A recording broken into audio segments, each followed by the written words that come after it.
নমস্কার, আগমনীর ক্লাসরুমে আপনাদের স্বাগত জানাই। আজকে আবারও সমুদ্রের একটা বিশেষ দিক নিয়ে আপনাদের কাছে চলে এসেছি।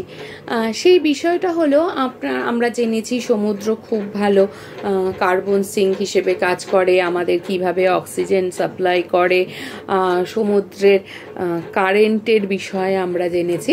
আজকে আমরা জানব যে সমুদ্র কী করে আমাদের এনার্জি প্রোভাইড করে। এনার্জি মানে হ্যাঁ, আপনারা ঠিকই ধরেছেন যে সমুদ্রের এনার্জি মিনস যে সমুদ্র আমাদের কি করে তাপ শক্তি শুধু নয়, আমি বলছি যে ইলেকট্রিসিটি, হ্যাঁ ইলেকট্রিসিটি তৈরি করতে কিভাবে আমাদের সাহায্য করে। সমুদ্র আমরা জানি একটা রিনিউয়েবল রিসোর্স কাকে বলে, যদি খেয়াল আপনাদের না থেকে থাকে, যারা আমাকে নিয়মিত দেখেন তো তারা একটু প্লিজ গিয়ে দেখে নেবেন পেছনের দিকে গিয়ে, আর যারা নতুন আছেন তারা একটু সাবস্ক্রাইব করে প্লিজ দেখে নেবেন।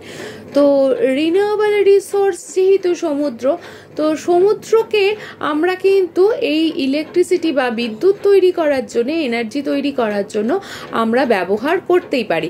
তবে তার কতগুলো শর্ত আছে, যে সমুদ্র যদি পলিউট্যান্ট না থাকে সমুদ্রে, বা সমুদ্রে এই যে ধরুন প্লাস্টিক হ্যানা ত্যানা আমরা যে ওয়েস্টগুলো ফেলি সেগুলো যদি না থাকে, ক্লিন থাকে সমুদ্র, তাহলে কিন্তু সমুদ্র থেকে একটি বড় অংশের কিন্তু আমরা এনার্জি তৈরি করতে পারি।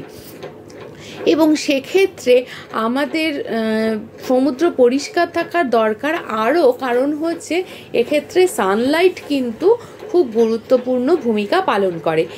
কি করে না সেটা পালন করে, সেটা হচ্ছে না সূর্যের আলো কি হচ্ছে সমুদ্রের ওপর এসে পড়ছে, এবং স্বাভাবিকভাবেই সমুদ্রের উপরিতলকে বা সারফেস লেভেলকে বেশি রকম গরম করছে, এবং লোয়ার পার্টে বা সমুদ্রের গভীরতম অংশে কিন্তু তুলনামূলক কম সূর্যের আলো পৌঁছায়। সুতরাং সেইখানে কিন্তু সূর্যের আলো কম পৌঁছানোর জন্য অনেকটাই ঠান্ডা থাকে, অর্থাৎ সারফেস লেভেল যত গরম থাকে সমুদ্রের ভেতরের দিকে কিন্তু অনেকটাই ঠান্ডা থাকে।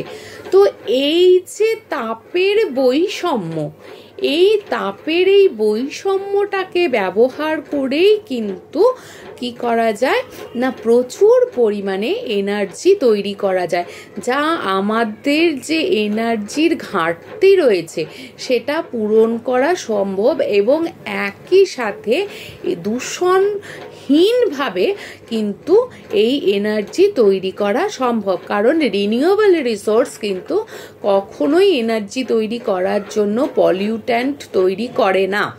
উইদাউট পলিউশন কিন্তু আমরা হিউজ অ্যামাউন্ট এনার্জি পেতে পারি শুধুমাত্র সমুদ্র থেকে।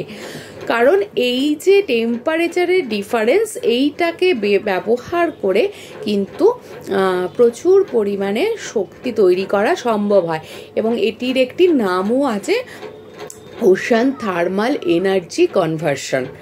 অর্থাৎ যে সমুদ্রের তাপের যে পরিবর্তন সেটাকে ব্যবহার করে কিন্তু শক্তি উৎপাদন করা সম্ভব হয়ে থাকে। তো সমুদ্রের এই দিকটাও আমি আপনাদের কাছে তুলে ধরলাম। তো আপনাদের যদি ভালো লেগে থাকে তাহলে লাইক কমেন্ট শেয়ার করবেন, সাবস্ক্রাইব করবেন, আর হচ্ছে সমুদ্রের প্রতি যত্নশীল থাকবেন। সবাই আমরা সমুদ্র দেখতে, সমুদ্রের পাড়ে বসতে খুব ভালোবাসি, কিন্তু এইটাকে সমুদ্র যে আমাদের কত বড় সাপোর্টার সেটাকে রিয়েলাইজ করে যদি আমরা একটু সমুদ্রের পাড়ে বসি, তাহলে বোধহয় আমরা অনেক শান্তি পাবো, অনেক স্বস্তি পাবো। তো আজকের আলোচনাটা এই অবধি রাখছি। ভালো থাকুন, সুস্থ থাকুন, সচেতন থাকুন, এবং আশা করব ওশান থার্মাল এনার্জি কনভার্সন কাকে বলে আপনাদের কাছে আমি ঠিকঠাক তুলে ধরতে পেরেছি। যদি আরও কিছু জানার থাকে তো অবশ্যই কমেন্টে লিখবেন। নমস্কার।